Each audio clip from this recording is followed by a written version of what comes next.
All right, welcome back to another video from the Outdoor Analyst. I've got a super fun one for you today. This is a video I've been thinking about for a long time, and I have been super excited in where the knife world is going in 2025. It has been a beautiful trend, and I have seen some of the coolest golden age of knives come out, and they're being designed right now, and it is a beautiful thing. So what am I talking about when it comes to a big trend? Well, before I jump in, hit that like, hit the subscribe button down there. Go ahead, click that bell. That way you get notified whenever a new video comes out. It really does help out my channel. I'm small, I'm growing. I appreciate every single one of those. Throw some comments down below. Okay, now that all that fun stuff is over with, what am I talking about? I'm talking about the knife trend that knives are finally becoming thin and slicey again. Knives are actually being used to cut things again. What? That sounds ridiculous. But for decades, we have had knives that have been really just beefy, huge tanks, and when it comes down to it, they cut like absolute crap. And there's some of the biggest, best brands out there that are producing what I just consider to be kind of flops when you actually get out and try to use them. So I wanted to come full circle with this and start kind of really old. This is an old Mark II. This is by Camillus, and yeah, there's been lots of people that had the Mark II essentially pattern out there. But Camillus was a big one with K-bar back in the day. And even some other companies did quite a few of these suckers. But this is an old design. We're 80, 100 years old easy here. This knife itself, I think, is around like 80 years old, and it is very thin and slicey on the edge. And really, back in the day, you didn't generally have super thick stocked knives. They were pretty thin, they got down pretty slicey, so they tried to use what they considered were fairly tough steels back then, so they wouldn't have, damage, deformation, issues like that. Well, for the longest time, I feel like for the last 40 years, knives just completely took a different trend, and they went really thick and fat. Super thick stock, which is fine, but they would stay super thick all the way to the edge so you could beat them up, smack on stuff, pry with them, and not have any issues. Well, this is a very good knife company, First Strike, and this is a newer knife itself. For me, this one's been with me this year, and it goes back to the old school ways. This is an old hollow grind, but it has a very thin edge, and yeah, it's a pretty good chunk of stock on there. I'm not sure if we're at 3/16 or something like that, but it actually really, you have a good saber up here, but it's a hollow grind, and it gets down very thin at the edge. And it's still tanky. This is 80 CRV2. I've batoned this through crazy logs, and it's tough enough, no issues. 80 CRV2 does a great job. But it's beautiful because it also gets down and slices like a regular knife. If I need to go do, some camp stuff, I need to cut some rope, this thing cuts incredibly well. And that is the trend that I've been seeing, and knives have become much more thin and slicey. Really a good comparison that I was thinking of was really some skinning knives, or field dressing knives, however you want to look at them. This is a Lon Humphrey Moley. This thing's probably 10 years old, and it fits the bill. Look at this. That's almost a 3/16, maybe near a 1/4 inch thick. And yeah, it does. This is probably one of the thinnest moleys I've seen Lon do, but it's still actually a pretty thick edge when you really want to get down to it, comparison to nowadays. The bevels on here, no, I've not measured them, but they're at least, probably a 20 degree on here. There is nothing insanely slicey about this. It's sharp, very sharp, but you're going to have to find that perfect edge before it'll actually start cutting well. And since it doesn't have a massive relief edge on it, yeah, it's going to be a little more complicated to find it. Whereas something that's new, here's a Primitive Bear Knives Skinner. An AEBL versus that's 52-100. Love this thing. But this knife, much thinner on the blade stock. It's very tough. Actually, I think AEBL is even tougher than 52-100. This comes down to a lightning, hair-popping, insanely thin edge. Probably like, I don't know, near like 5 degrees on each side, somewhere around there. This thing slices and performs, I don't want to say double, but probably easily double as good. I know that's terrible. Will they both do the job? Sure, but is it more complicated to find that edge and to actually go to town with this knife? If I wanted to go do a hot dog stick with this knife, it'd be much more complicated than going and performing it with this one. It's those little things that when you're just out and doing work, it's beautiful to see that makers are now really honing in on we want a thin, slicey knife. Is there anything wrong with this knife? No. Ergonomic, fits very well, love it. But if you really want to get down to it, this knife cuts drastically better in every way, shape, and form. And because now we are able to use, and I think makers are now using smarter choices in steels and their heat treats, you're finding incredible knives that are thin and slicey. And really, you're finding production companies and also mostly, your custom makers using incredibly tough steels. And I think they get a bad rap.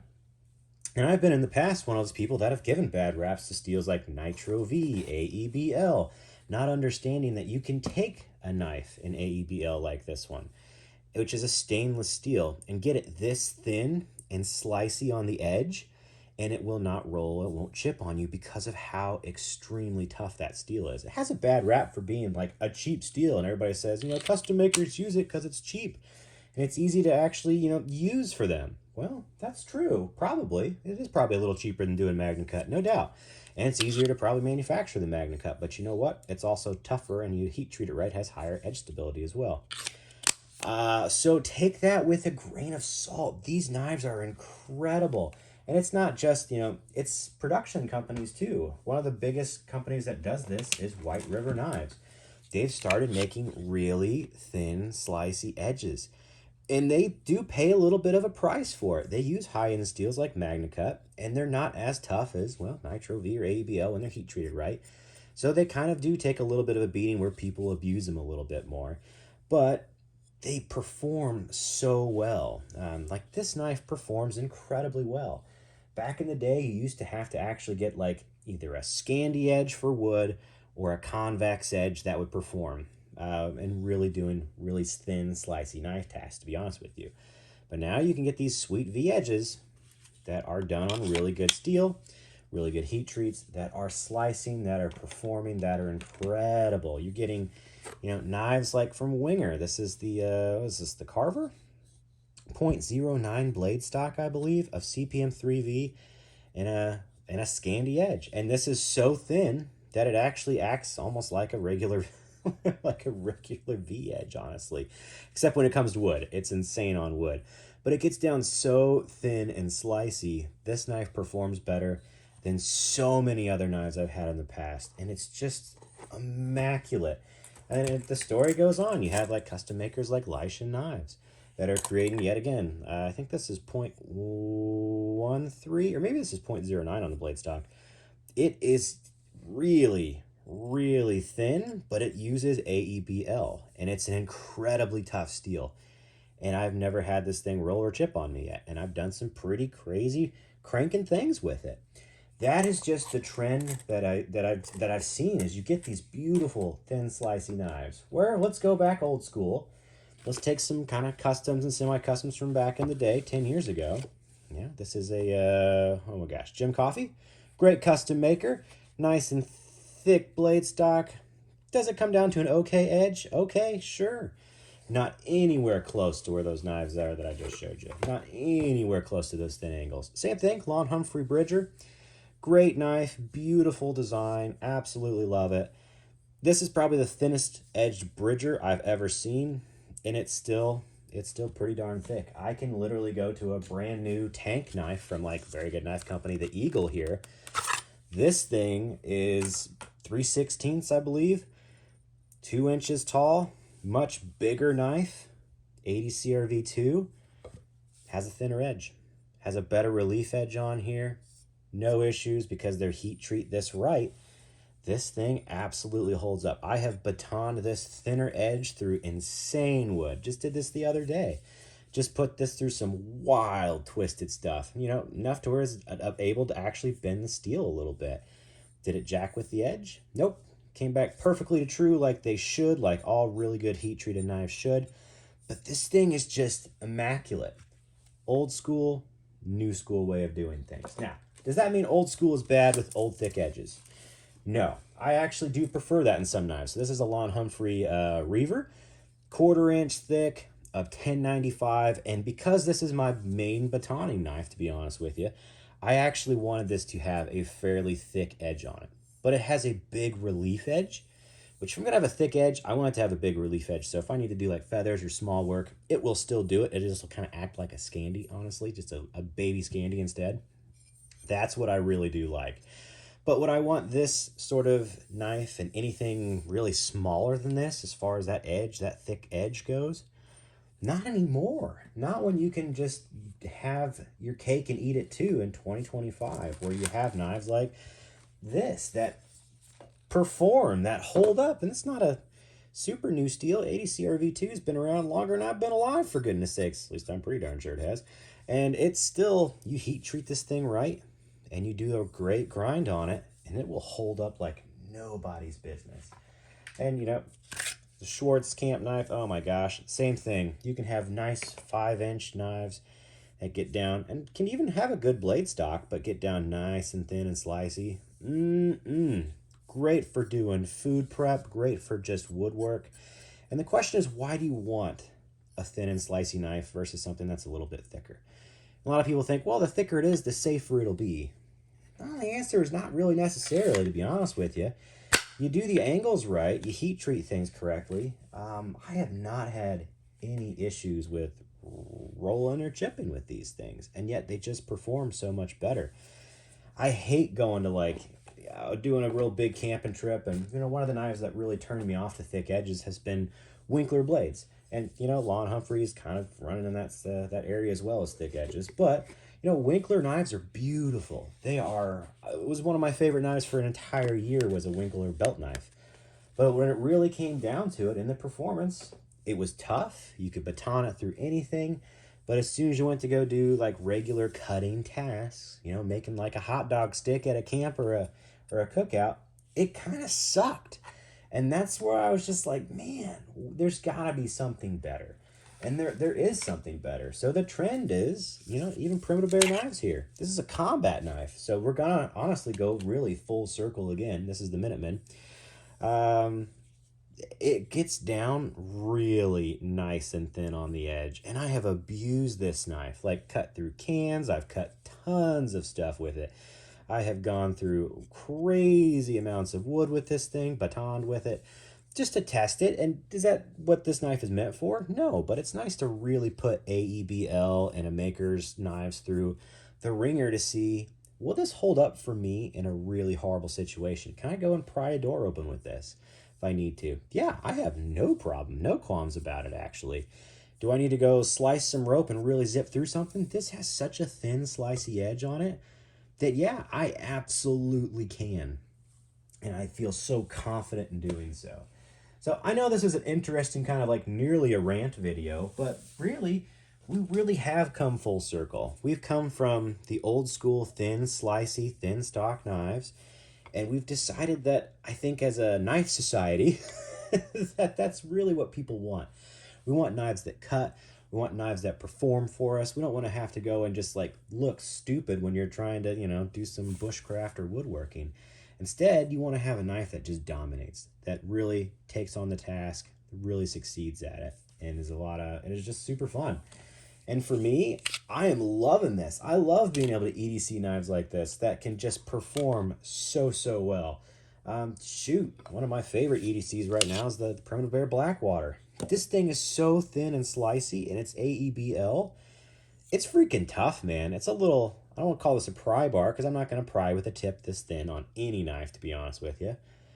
But this thing is just beast, and it slices through everything so easily and simply. It's a pleasure. And then when you kind of jump back into an old school knife and you hit like an older design with a thicker edge, Lon Humphrey, it's kind of nearly disappointing. You're like, man, this just did not cut, didn't perform nearly as easily, nearly as simply, and honestly kind of makes you nearly look kind of stupid when you're out and out doing stuff, especially when you're with other people. And I know that's ridiculous, but it's the truth. And if you've ever been there, you get it. You're like, man, I spent $300 on a knife that honestly doesn't perform very well.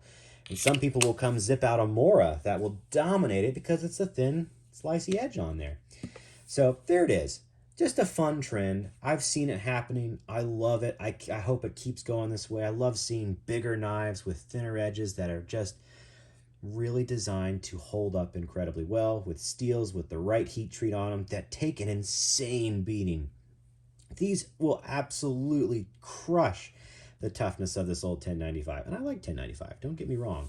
But look, I mean, AEBL just takes it to a new level. So does 80 CRV2 on both of these. You don't need CPM 3V, although it's a great steel. I love 3V in my knives, that's for sure. Oops, I think I actually said the wrong thing. I just think I said this winger was 3V.